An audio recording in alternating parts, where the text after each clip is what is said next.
안녕하세요. 저는 30대 후반 여자입니다. 늦은 나이에 그토록 바라던 아기를 키우며 하루하루 힘들지만 보람차게 지내고 있는데요. 그래도 육아가 워낙 힘든지라 이곳에서 매일 사연을 들으며 스트레스를 풀고 있어 늘 감사한 마음을 가지고 있답니다. 누구나 가슴속에 말 못한 사연 하나는 품고 있기 마련이잖아요. 저도 천사 같은 아이를 품에 안을 때까지 참 우여곡절이 많은 인생을 지내왔답니다. 남편에게도 차마 말하지 못했던 이야기를 이 자리를 빌어 여러분께 들려드리고 아직도 마음에 남은 응어리를 풀어내고 싶은 바람이 드네요. 제 이야기를 한번 들어주시겠어요? 저는 몇 년 전에 아주 어릴 때부터 살던 고향을 떠나 근처 대도시에서 새로운 삶을 시작하게 되었답니다. 이곳에 오기 전까진 흔히 농촌에서 볼 수 있는 주택에서만 쭉 살아왔는데요. 지금은 남편과 돌이 막 지난 아기와 아파트에서 사는데 정말 편리하고 좋은 것 같아요.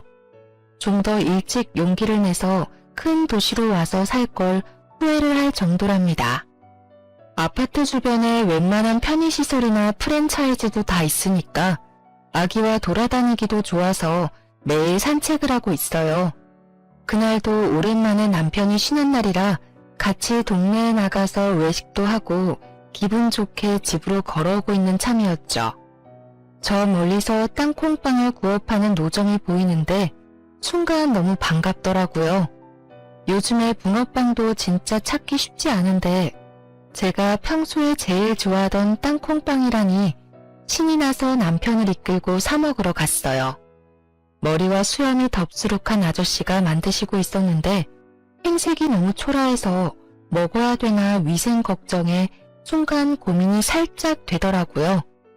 아저씨, 땅콩빵 3,000원어치 주세요. 그때 고개를 푹 숙이고 있던 아저씨가 저를 보는데 저는 심장이 오그라들 만큼 너무 놀라고 말았답니다. 바로 제 전남편이었기 때문이죠. 당신이 여기를 어떻게... 정말 당신 맞지?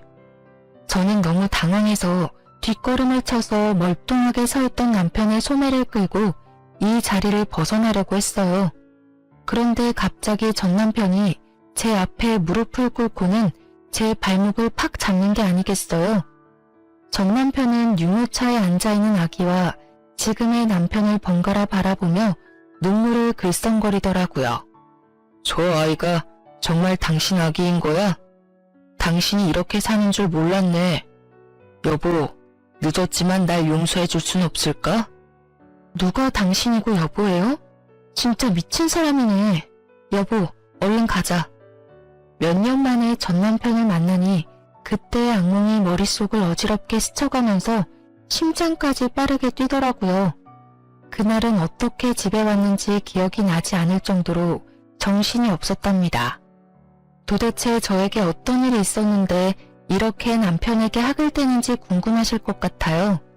그럼 본격적으로 이야기를 펼쳐가 볼게요. 남편과 저는 계속 같은 동네에서 살았기 때문에 어릴 때부터 대충 아는 사이였어요. 초등학교부터 고등학교 때까지 학교가 하나뿐이라 계속 얽힐 수밖에 없었죠. 그러다 고3 때 짝이 된 후로 급격하게 친하게 지내게 되었죠. 남편의 부모님은 계속 농사를 지으셔서 남편도 대학에 갈 생각은 전혀 없고 졸업하고 바로 농사를 지을 거라고 하더라고요. 저는 어떻게든 다른 도시로 가보려고 수능 준비를 열심히 해봤지만 결국 지망했던 학교에 모두 떨어지고 말았어요. 사실 어릴 때부터 공부엔 별로 취미가 없어서 재수할 생각은 하지 않았고 읍내에 있는 약국 보조로 취직을 하게 되었답니다. 둘 다 대학에 안 가게 되니 더 자주 만나게 되더라고요. 대부분의 친구들은 큰 도시로 나가서 대학 생활을 시작했거든요.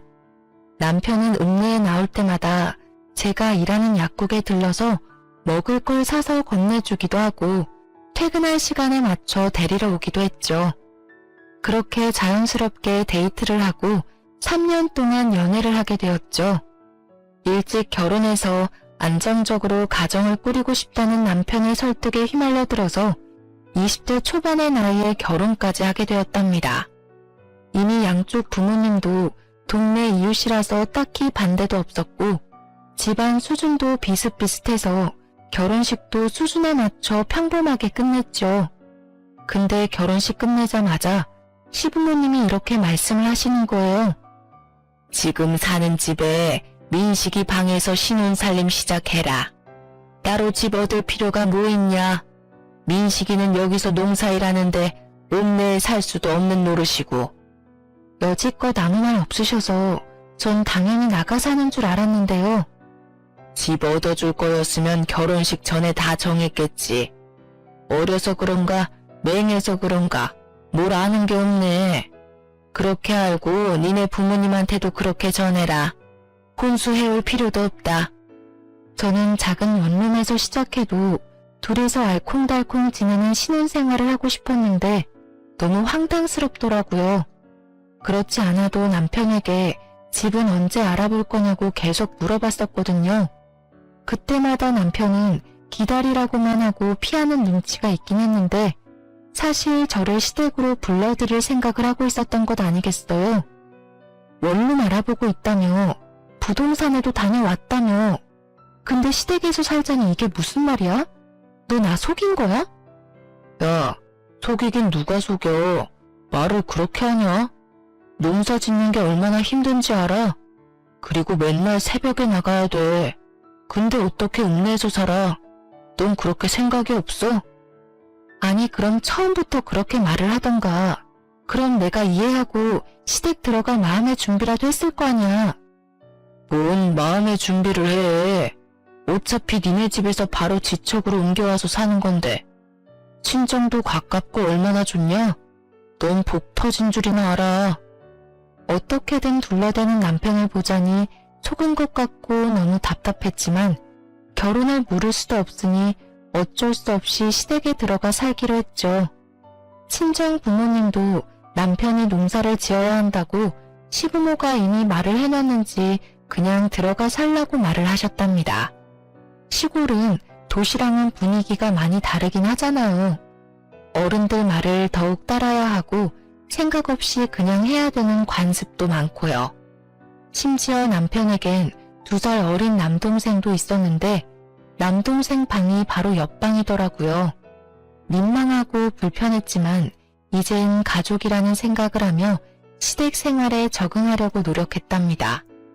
농사를 짓는 집이라 그런지 친정과는 분위기가 많이 다르더라고요. 친정 부모님은 읍내 시장에서 속옷 가게를 하시거든요. 그래서 저는 시골에 살아도 농사 일을 한 번도 해보질 않았어요. 친정 부모님은 집 마당에 작은 텃밭조차도 없는데 시댁은 쌀 농사에다 넓은 밭에는 진짜 다양한 채소들을 엄청 심더라고요.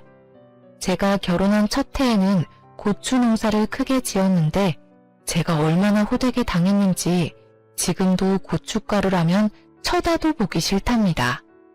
남편은 새벽 6시면 밭에 나가고 저는 8시에 읍내로 출근을 했는데요. 제가 출근하려고 방을 나오면 시모가 못마땅한 눈으로 쳐다보기 일쑤였어요. 지금이 한창 바쁠 땐데 저건 뭐가 중요한지도 모르고 분이나 쳐바르고 나가니 원. 어머니, 저도 나가서 일하는 거예요. 돈 버는 거라고요. 누가 들으면 놀러 가는 줄 알겠네요. 네가 말대꾸를 꼬박꼬박 할 때마다 얼마나 쥐어받고 싶은지 아냐? 네 남편은 새벽부터 나가서 고추 딴다고 허리가 부러진다. 네 남편 힘든 거 알면 1시간이라도 일찍 일어나서 도와라. 어머니, 저도 저녁까지 일하고 오면 얼마나 피곤한데요. 오자마자 저녁까지 차려야 하고요. 아버님이 아침밥 하라고 하셔서 아침밥도 차려야 되고요. 또 말대꾸. 내일부터 1시간이라도 고추 따고 읍내 나가. 알았어? 시모가 저를 노려보고 쏘아대고 방으로 확 들어가 버리는데 진짜 화가 나더라고요. 제가 일한다고 화장하고 번듯하게 옷 입는 게 못마땅한 모양인 듯 했어요. 저도 집에 들어앉아서 일바지 입고 농사를 짓길 바라는 것 같은데 저는 농사일은 진짜 하기 싫었거든요. 거기다가 시부가 며느리한테 아침밥도 못 얻어먹는다고 앓는 소리를 해서 결혼하고 일주일 됐을 때부터 새벽 6시에 일어나서 매일 밥하고 국해서 밥 차렸고요. 시댁은 그동안 밥을 어떻게 먹었던 건지 농사지은 채소로만 먹고 살았는지 식탁에 고기나 생선 올라오는 날이 없더라고요. 그래서 제가 너무 먹고 싶어서 가끔 퇴근하고 고기를 사가곤 했거든요. 그럼 아주 시부모나 남편이나 도련님이나 걸신 들린 것처럼 고기를 먹더라고요. 그래서 종종 사갔더니 이젠 아예 일주일에 3번은 고기 사오라고 그렇게 저를 들볶는 거 있죠. 저는 퇴근해서 저녁밥 차리면 금세 밤 9시 되고 제대로 쉴 시간도 없었는데요. 시모는 제가 농사일을 안 거둔다고 매일 나가 노는 사람 취급을 하니까 너무 짜증이 났답니다. 어찌나 밭에 안 간다고 시모가 눈치를 주는지 결국 다음날부터 아침 6시에 나가서 남편을 도와 고추를 따고 회사에 출근을 했네요. 해본 적 없던 밭일을 하니 허리가 얼마나 아프고 끊어질 것 같았는지 한 달 넘게 물리치료 받으며 고생을 했답니다. 그날 저녁에도 어김없이 부랴부랴 저녁 식사 준비를 하고 가족들이 다 둘러앉아 먹기 시작했죠. 오늘은 고기 없어요? 어제도 없더니만. 평수, 오늘 돼지고기 좀 사오지. 맨 다 풀밭이네. 그래, 넌 맨날 돈 번다고 읍내 나가서는 고기 한 근을 못 사오니? 네 남편도 밭일하는데 얼마나 힘을 쓰는데. 네, 내일은 사올게요. 오늘 늦게 퇴근해서 마을버스 놓칠까봐 그랬어요. 남편한테 듣기론 제가 시집 오기 전까지만 해도 돼지고기도 한 달에 1번 먹었다던데 이젠 시모며 도련님이며 이틀이 멀다 하고 고기 타령을 해대니 황당하더라고요. 제 월급의 절반은 고기 사는데 돈을 다 썼을 정도였으니까요. 저는 그렇게 쳇바퀴 도는 생활을 이어나갔고 어느새 세월은 흘러 결혼한 지 7년 차가 되어가고 있었죠. 지금도 이때만 생각하면 그 지옥 같던 시간을 어떻게 견뎠나 싶어요.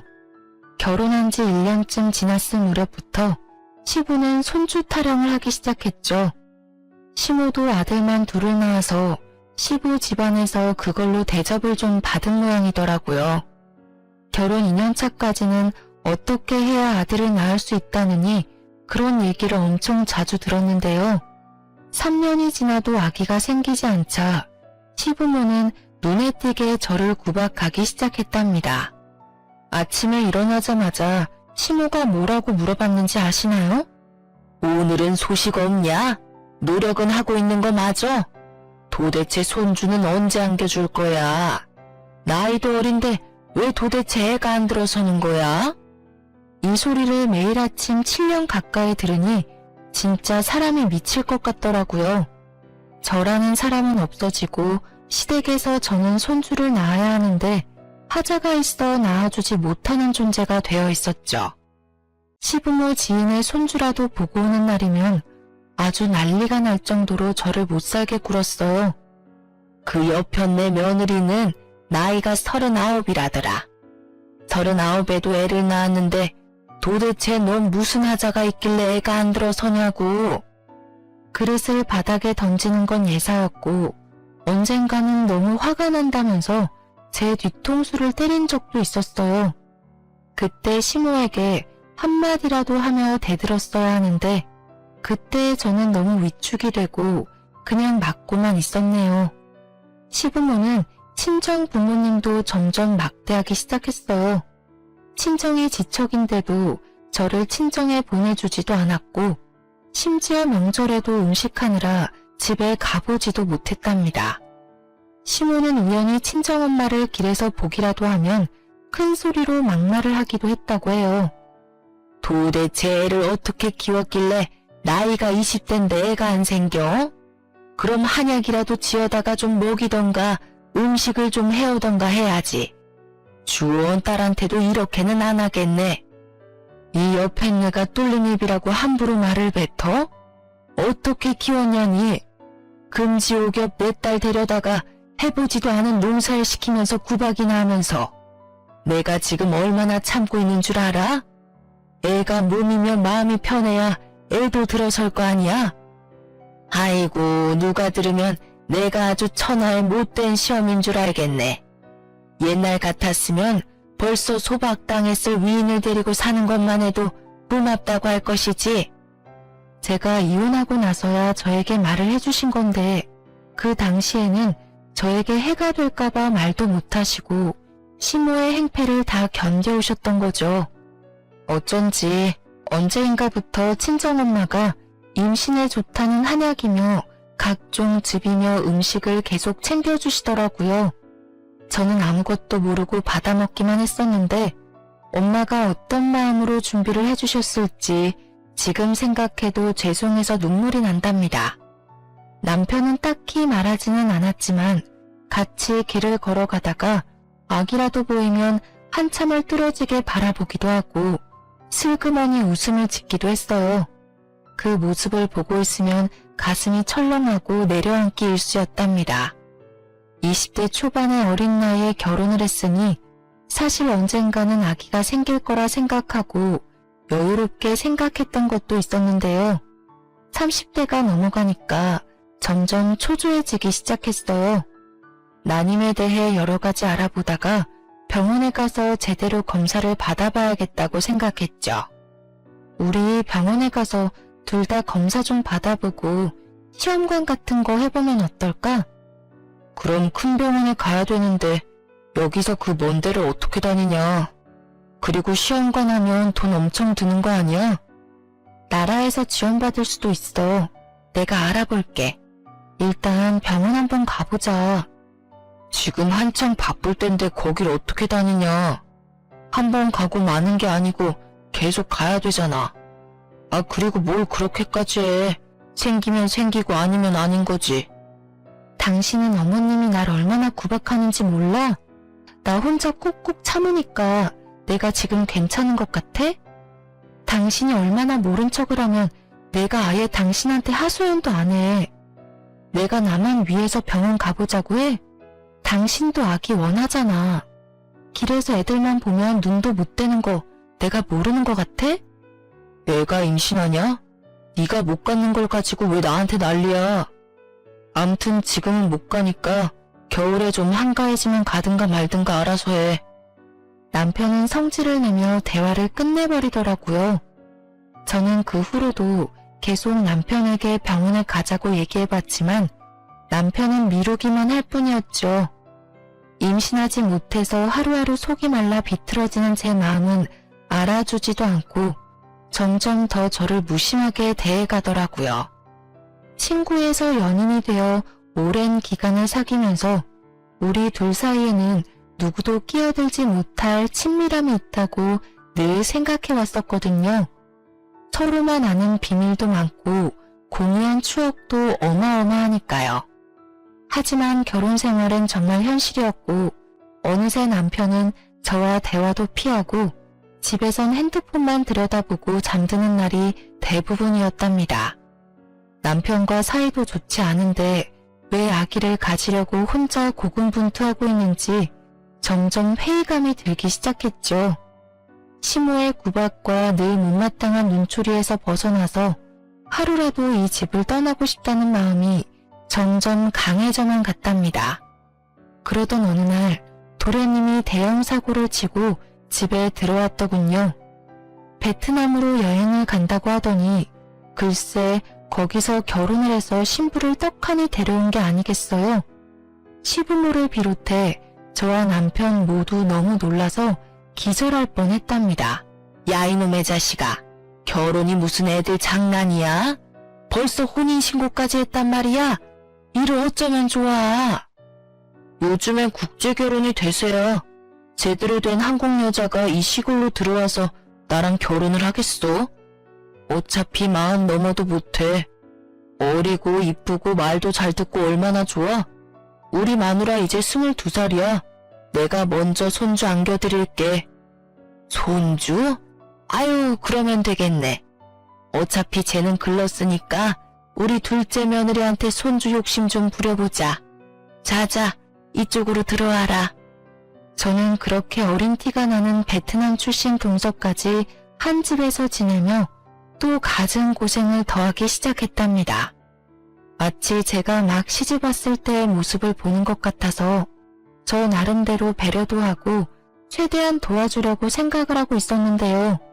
며칠이 지났을 때부터 그건 저의 기우였다는 걸 알게 되었죠. 동서는 한국말을 아예 못하는 건 아니고 기본적인 건 말을 할 수가 있었는데 시모에게 어찌나 애교를 부리는지 시모가 솔솔 녹는 게 보일 정도였어요. 그리고 눈치가 빨라서 바로 집안이 어떻게 돌아가는지 파악을 끝낸 모양이더라고요. 제가 아기를 못 가져서 구박을 받는다는 걸 알아보고 시모에게 말끝마다 이렇게 말하더군요. 엄마, 나 이건 못해. 나 졸리다. 건강해야 아기 가진다. 그래. 들어가서 좀 쉬어라. 이건 첫째가 하면 되니까 너는 얼른 손주 안겨줄 생각만 해. 들어가라. 집에 처음 들어왔을 때는 제가 밥을 하고 있으면 옆에서 서성거리며 돕는 신용이라도 했었는데요. 몇 주 지나고 나서는 시모가 뭐만 시키면 못한다고 하면서 저를 빤히 보는 게 아니겠어요? 진짜 하는 짓이 어이가 없어서 헛웃음만 나왔답니다. 엄마, 나 청소 힘들다. 배가 아파요. 그래? 배가 왜 아파? 그럼 좀 앉아있어. 야, 네가 마당 좀 쓸어. 저는 또 바보같이 대신 빗자루를 들고 마당을 쓸었죠. 도대체 그땐 왜 그랬는지 지금도 이해가 가지 않아요. 시모 옆에 딱 붙어 앉아서는 사과를 씹어 먹으며 청소를 하는 제 모습을 무표정으로 지켜보던 동서의 얼굴이 떠오르네요.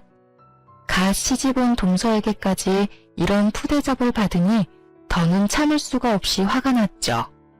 저는 남편에게 하소연을 했지만 남편은 듣는 척도 하지 않았어요.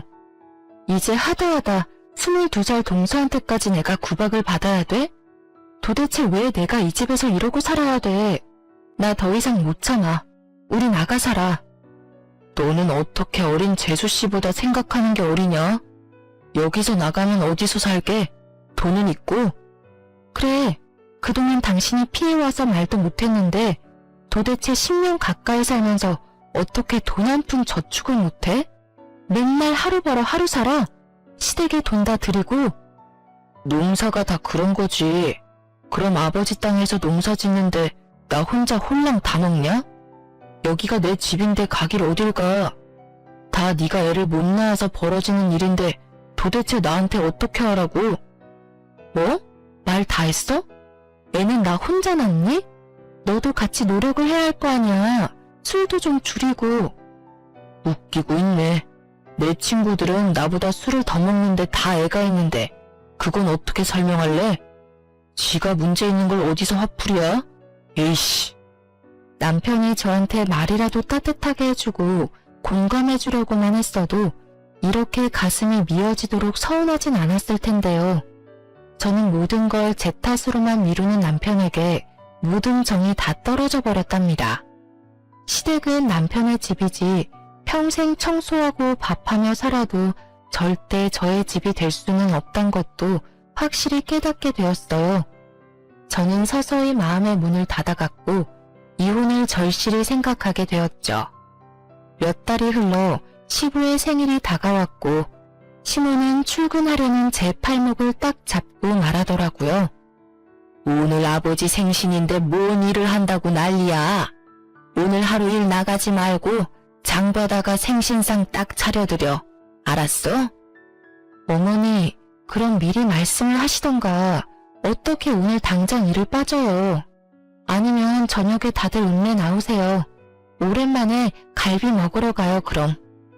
이게 아주 야가 빠져가지고는 밥하기 싫다고 수쓰는 거냐? 네가 갈비거리 사다가 직접 재서 만들 생각은 안 하고 내가 약국에 전화하리? 망신 한번 당할래?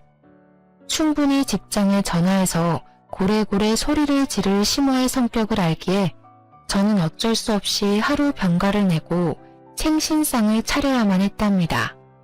해야 할 게 너무 많아서 동서를 불러서 같이 하자고 옆에 세워뒀는데요. 제가 말하는 걸 못 알아듣는 척하면서 자꾸 딴 척만 하는 거예요. 심지어 제가 시킨 일을 반대로 해놔서 제가 또다시 해야 하니까 손만 더 가고 너무 화가 났답니다. 동서, 씻어서 넣어야 되는데 그냥 넣으면 어떡해. 다 건지라고. 아, 비켜봐. 제가 동서를 밀어내고 다시 하고 있는데 옆에서 나지막한 동서의 목소리가 들려왔죠.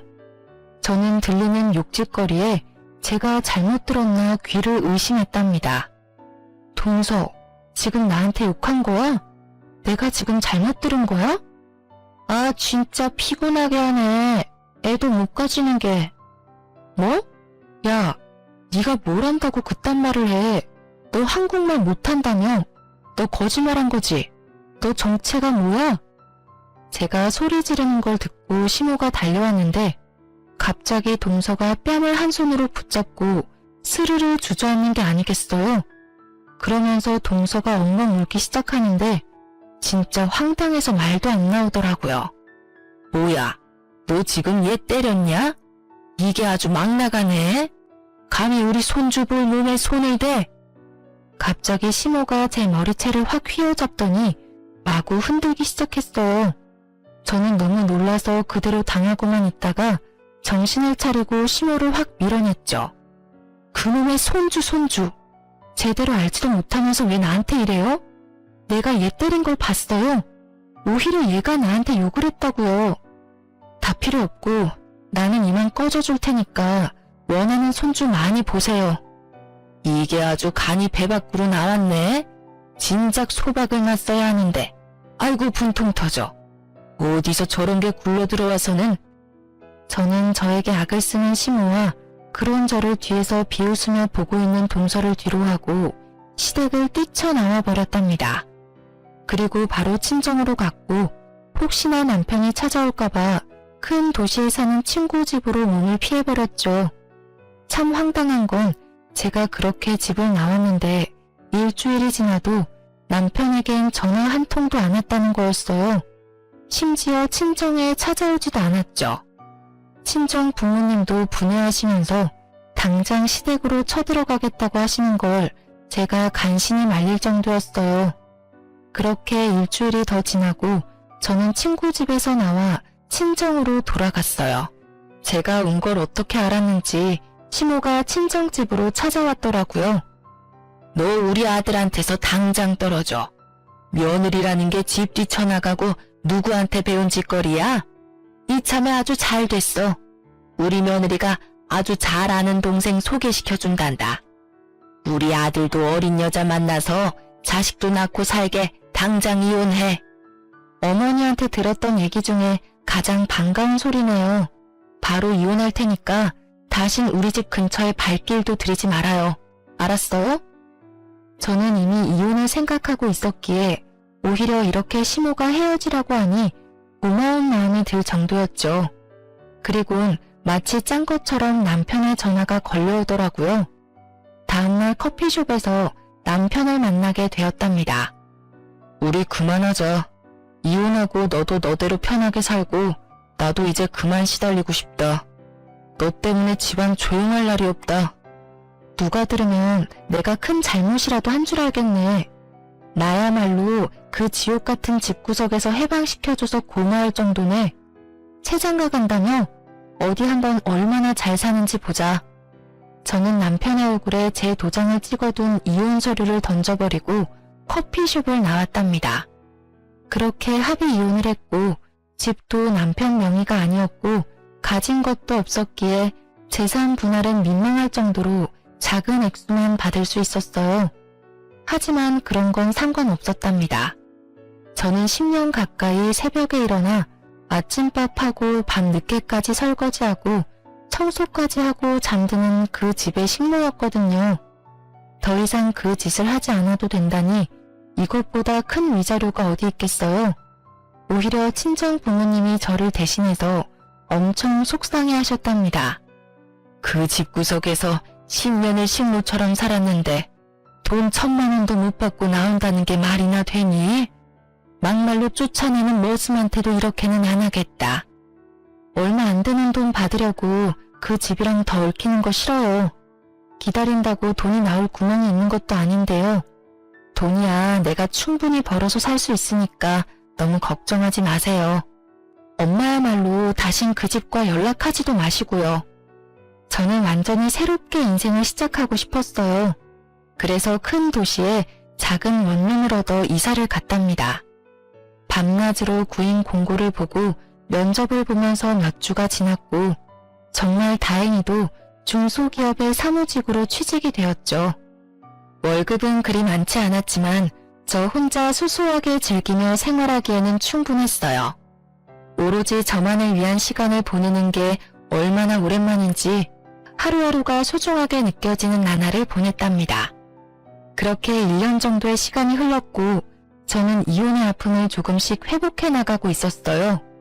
그러다가 같은 부서에서 근무하는 대리님과 점점 친해지게 되었는데요. 사적으로 만나 밥도 먹으며 데이트 아닌 데이트를 이어나갔죠. 대리님도 저처럼 이혼을 하고 혼자 살고 있어서 그런지 통하는 점도 많았고 전 남편과는 다르게 지적이고 다정한 면에 호감이 가더라고요. 조심스레 연애를 시작했고 1년 만에 용기를 내어 재혼을 하게 되었답니다. 사실 재혼하게 된 더 큰 이유가 있었는데 제가 혼전 임신을 하게 되었기 때문이에요. 10년 가까이 그토록 바래왔던 아기가 이렇게 쉽게 찾아오다니 믿기지가 않았죠. 아직 결혼도 하기 전이라 불안한 기분이 들어서 또 마냥 행복할 수도 없는 제 자신에게 실망을 하기도 했고요. 혼자 며칠을 고민하다가 결국 지금의 남편에게 조심스럽게 털어놓았죠. 남편이 아기를 원하는지 원하지 않는지 알 수 없어서 혼자 최악의 상황까지 생각하고 말이죠. 나 임신한 것 같아. 사실 진짠지 아닌지 믿기지가 않아. 사실 내가 아기를 갖지 못해서 이혼을 한 거였거든. 난 정말 기쁜데 우린 아직 결혼 이야기도 제대로 한 적이 없으니까 자기는 어떨지 모르겠어. 그게 진짜야? 나야 정말 고맙고 기쁘지. 우리 나이가 있으니까 결혼을 해도 아기 생각은 반쯤은 포기하고 있었는데 이렇게 결혼 전에 선물이 찾아오다니 정말 고마워. 우리 둘을 닮은 아기라니 믿어지지가 않네. 우리 배 불러오기 전에 얼른 결혼식 서두르자. 정말이야? 나랑 결혼 생각도 하고 있었던 거야? 나 혼자 얼마나 고민했는지 몰라. 이 바보야, 당연하지. 당신이랑 처음 만나기 시작했을 때부터 결혼 생각했었어. 내가 그동안 믿음을 못 준 것 같아 미안해. 당신이 전에는 어떻게 살았는지 모르겠지만 이제 나랑 우리 아기랑 행복하게 살자. 지금의 남편이 임신 사실을 알고 정말 기뻐하며 속전속결로 결혼을 진행하는 모습을 보고 믿음을 갖게 되었답니다. 재혼이다 보니 그냥 간단하게 식사하는 걸로 결혼식을 올리고 함께 살게 되었죠. 아기는 뱃속에서 무럭무럭 잘 자라주었고 어느새 마치 거짓말처럼 제 품에 저의 아들이 안겨있더라고요. 30대 후반에 육아를 하려니 체력적으로 힘들기도 했지만 아기의 웃는 얼굴만 보면 가슴 깊이 행복감이 밀려왔죠. 저는 그렇게 지금의 남편과 아기와 함께 제 인생에서 최고로 행복한 순간들을 보내고 있는 중이었죠. 그 땅콩빵을 사러 가기 전까진 전 남편과 전 시댁 생각은 완전히 잊어버리고 있었는데 말이에요. 초라한 행색의 전 남편이 제 앞에 털썩 무릎을 꿇고 눈물을 글썽이는데 참 할 말이 없더라고요. 당신이 얼마나 보고 싶었는지 몰라. 염치가 없어서 연락도 못했지만 만나면 꼭 이 말 하고 싶었어. 정말 미안해. 당신한테 했던 일 다 미안해. 용서해줘. 이제 와서 무슨 용서가 필요해? 다 지난 일이고 난 지금 잘 살고 있으니까 그쪽도 다 잊고 사세요. 저 아기 정말 네 아기인 거야? 정말 잘됐다. 나에게 다시 돌아올 수는 없겠지? 참나, 혼자 아침 드라마 찍으세요? 무슨 말도 안 되는 소리를. 저리 비켜. 남편이 헥헥거리며 울자 기둥에 손이 묶여있던 늙은 여자가 남편 쪽으로 서서히 다가왔어요. 저는 그 모습을 보고 너무 놀라서 뒤로 자빠질 뻔했답니다. 그토록 저를 괴롭혔던 시모였거든요. 시모는 머리가 산발이고 눈은 이상하게 초점이 없더라고요. 그러다가 유모차에 있는 아기를 보더니 눈빛이 반짝 광채가 나는 게 아니겠어요. 내 손주가 여기 있었구나. 네가 내 손주를 훔쳐갔어. 내 손주. 기둥에 줄로 손이 묶인 채 아기에게 다가오려고 손을 휘젓는 모습이 좀비 영화가 따로 없더라고요. 그 순간 시모는 무슨 계력이 생겼는지 글쎄 줄을 끊어내고는 아기에게 달려드는 게 아니겠어요. 저는 놀라서 몸이 얼어붙어 있는데 다행히도 지금의 남편이 시모를 바닥으로 세게 밀어버렸답니다. 시모는 바닥에 내동댕이 쳐진 채 내 손주라고 계속 울부짖더라고요. 그 모습을 보는데 어찌나 오싹한지 저는 서둘러 남편 팔을 잡아 끌고 도망쳐버렸답니다. 우리를 뒤쫓아오려는 시모를 잡고 저를 멀거니 보고 있는 전 남편의 모습을 마지막으로 보았네요. 그 후로 며칠이 지났고 저는 일부러 전 남편을 본 쪽을 피해서 다녔답니다. 혹시나 다른 곳에서 마주치진 않을지 겁도 나더라고요. 결국 친정엄마에게 전화를 걸어 마주친 이야기를 털어놓았죠. 친정 부모님은 계속 같은 동네에 살았기에 싫던 좋던 시댁의 사정을 전해드릴 수밖에 없었는데요. 저한텐 지금까지 아무 말도 해주시지 않았던 거예요. 제가 조심스레 물어보자 이제야 엄청난 이야기를 전해주시더라고요. 저와 이혼을 한 뒤에 남편은 한 달 만에 재혼을 했다고 해요. 베트남 동서가 친한 동생이라면서 소개시켜줬다는데 이미 한국에 살고 있어서 속전속결로 결혼식도 안 올리고 혼인신고만 하고 살게 된 거죠. 심지어 그 여자는 20살이었다고 하더라고요. 그런데 1년이 지나도 2명의 베트남 여자에게선 임신 소식이 들리지 않았고 시모는 점점 그 둘을 구박하기 시작했죠. 남편과 결혼한 여자가 시모한테 자기는 아무 이상이 없다면서 병원에 가서 확인을 해보자고 악을 쓰며 대들었다고 해요. 그래서 남편도 큰 마음을 먹고 병원에 가서 검사를 해봤고 결과는 정말 충격적이었죠. 남편이 바로 무정자증이었던 거예요. 그것도 모르고 10년 동안 그 모진 구박을 참으며 버텼던 제가 얼마나 바보 같았던지요. 전 남편 멱살이라도 끌고 검사를 하러 갔어야 했는데 말이에요. 지금 생각해보면 만약 그때 알았다고 해도 이혼이라는 결과는 똑같았을 것 같긴 하지만요. 남편은 검사 결과를 믿지 못해서 다른 병원에서도 해봤는데 같은 결과가 나오자 농사일까지 다 접고 술만 마시면서 집에 틀어박혀 있기 시작했답니다. 시부모는 그런 남편을 어쩌지도 못하고 농작물 수확도 못해 당장 쓸 생활비도 없는 지경까지 갔다네요. 그러나 더 큰 일이 닥쳤답니다. 어느 날 갑자기 도련님이 미친 사람처럼 온 집안을 헤집으며 다녔어요. 이것들 어디 갔어? 엄마, 이것들 나갔어? 어디 갔냐고? 누구? 네 처? 몰라. 아침까진 보였는데 어디 갔나? 그러고 보니 둘 다 코빼기도 안 보이네? 엄마, 큰일 났어. 여기 이 서랍에 땅 문서 있던 거 맞지? 없어, 없다고.